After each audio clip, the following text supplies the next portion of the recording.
Well, welcome to Japan. I'm in the middle of Tokyo, and the reason I'm here is to get a chance to drive the Mitsubishi Outlander plug-in hybrid electric vehicle, but that's coming up a little bit later. The real reason I'm here is to find out more about Mitsubishi.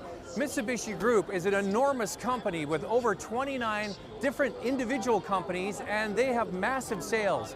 Over 726 billion Canadian dollars last year. That's 10% of Japan's GDP. So in Canada, Mitsubishi Motors is a small player, but this is a very big company around the world. To give you some perspective, that 726 billion Canadian dollars is half of our GDP. So I'm in Japan to find out more about Mitsubishi.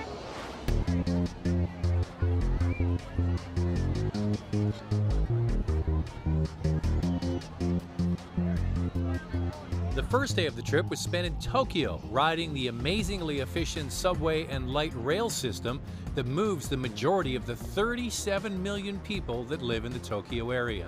The Nikon Museum is near Mitsubishi Motors headquarters downtown, and that's right, the Mitsubishi Group owns Nikon. I didn't know that, and I'm sure you didn't either. I also had no idea that Mitsubishi made rockets to launch satellites, cruise ships, tankers, commuter trains. And I certainly didn't know that Mitsubishi had the maiden flight of its Mitsubishi regional jet just last year. That's right, they make regional jets now.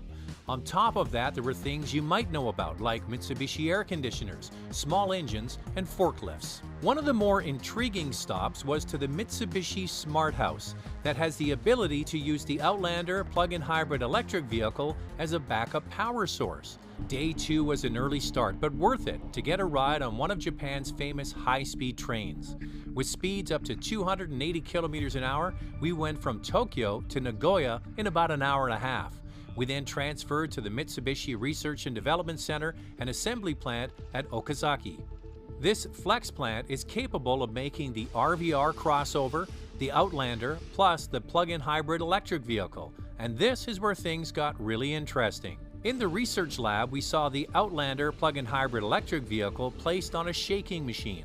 It shakes and moves the crossover for around 20 hours a day for almost a month. This simulates 200,000 kilometers of driving in a short period of time, highlighting the wear-to areas in the suspension, plus it showcases any rattles and noises.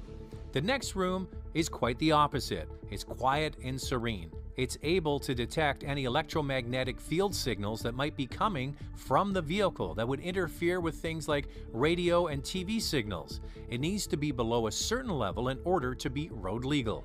One feature of this plant is the use of autonomous vehicles to deliver parts. Inside the flex plant, one vehicle might be an RVR, the next an Outlander or Outlander plug-in hybrid electric vehicle. The highly automated plant with impressive robotic welders are fascinating to watch. And this trip to Japan culminates right here in the proving grounds of Mitsubishi, where we're getting a chance to drive this vehicle. It's the Mitsubishi Outlander plug-in hybrid electric vehicle. This is the first mass-produced crossover vehicle that has the ability to drive up to 60 kilometers on pure electric power in the world. There are some premium brands that are doing this, but this is the first mainline manufacturer. We're going to show you what it can do, and it can do it all on its own. Now, due to the fact we were located at the research center, no cameras were allowed on the track, but we were shown an autonomous parking demonstration. This includes an Outlander plug-in hybrid electric vehicle looking for a parking spot. It then reverses into the spot, steering on its own and even selecting the gears on its own. The Outlander plug-in hybrid electric vehicle has been in the market for 3 years in Japan and Europe, and it is the best-selling plug-in hybrid electric vehicle crossover in the world. This vehicle will be coming to Canada, hopefully by 2018, as a refreshed version. As it stands now, the PHEV can run on pure electric power for about 60 kilometers of range, with the flexibility to go on long trips with no anxiety. It's going to be interesting to watch now that Mitsubishi is part of the Nissan-Renault Alliance.